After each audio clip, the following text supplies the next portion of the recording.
Dr. Rissenpart, you have the coolest career on the planet. You're a chemical engineer, and you and your colleagues created a whole course called The Design of Coffee.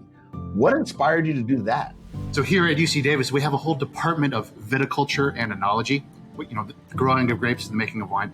And wine is about a $68 billion per year industry.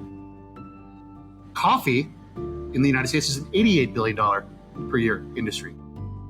Coffee is way bigger, but historically, we've had zero faculty, zero professors focused on coffee. There's like a huge unmet research need.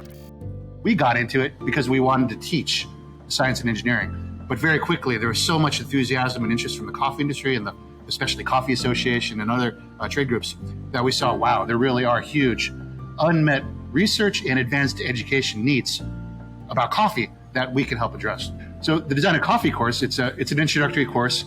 Our goal is to really get them to start thinking about using a scientific and engineering approach to tackle problems. And the problem we think about in this class is how do we make the best tasting coffee using the least amount of electrical energy? So it's not just a taste test or a contest. It's really how do we think about maximizing the sustainability of a beverage that we all love. How do you decide what the best tasting coffee is? Isn't that a subjective thing to begin with? It's absolutely subjective. That's one of the things I've learned the most over the past 10 years or so is that consumer preferences are very wildly. So some of our students really like that strong, bitter, smoky, really dark roasted coffee. Other ones prefer very light, more tea-like or floral coffee, right? And so different people like different things. And figuring out how to prepare your coffee, how to roast it, grind it, and brew it such that you can really maximize those desirable flavor profiles, it's not easy. It's actually really complicated. Can you explain what TDS stands for? So there's about 1,000 different flavor molecules that have been identified in coffee. And because it's so complicated, and you can't really identify how much of any particular molecule is there without specialized chemistry equipment, what people do is they measure the total dissolved solids. It's called the TDS, and that's how much of the coffee stuff that's in the coffee grounds dissolves into the liquid. And so a jet black cup of coffee, it's still 99% water, roughly, and 1% TDS. You actually have to think about all the sciencey engineering things that are happening during the mass transfer and the heat transfer during that brewing process. You hear about all these different coffees from Colombia to Ethiopia to Jamaica to wherever around the world. But what you're talking about is, you can grow the bean, but there's this whole other process that happens after harvesting the bean that can determine if you have a good cup of coffee or not. Is that true? Absolutely. So one of my favorite stories about coffee, I was actually on a road trip with my family up to Vancouver, and we stopped in a specialty coffee place, and I just ordered a black coffee, and I took a sip, and I was like, this has tremendous orange flavor. It tastes like orange. And I didn't know anything about coffee at the time, so I thought, why are these guys putting orange in my coffee? That's not what I ordered, right? So I went to the barista and said, why is there orange in here? And he was really cool. He was very patient. He said, no, it's a black coffee. It's just naturally present there. I was like, what? And that really blew my mind that coffee can have these specialty flavors. So I got a little obsessed after that and started trying to learn a bit more about it.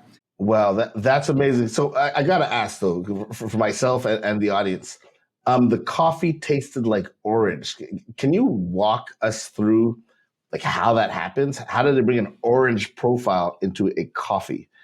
So it's not, I want to emphasize, it's not adding weird molecules or chemicals. It's all about what is in the green bean after you harvest this coffee cherry, right? And then how you roast it, and then how you brew it.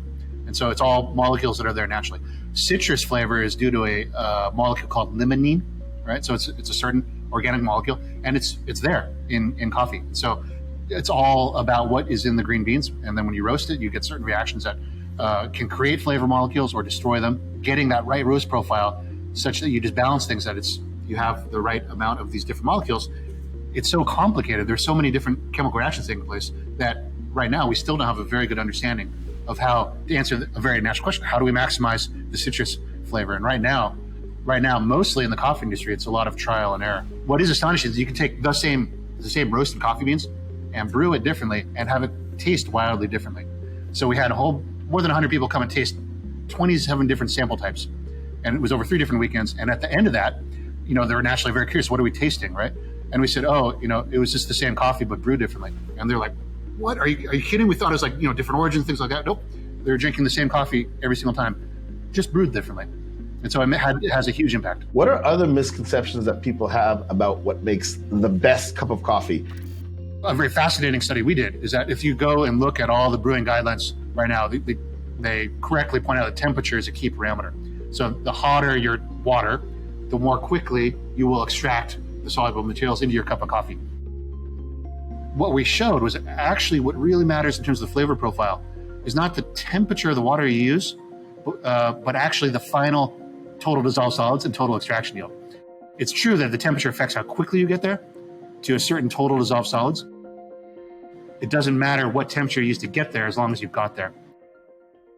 So that's interesting. So that's kind of like you can drive a Honda, you can drive a Toyota or drive a Mercedes, but you're still getting to the final destination regardless of what transportation you got. I hadn't used that analogy before, but I love it. So if you use lower water temperature, it'll take longer to get there, and maybe you have to use a finer grind size and a longer extraction time to get there, but eventually you get there. And then what our expert panel showed is that, like, you can't tell the difference.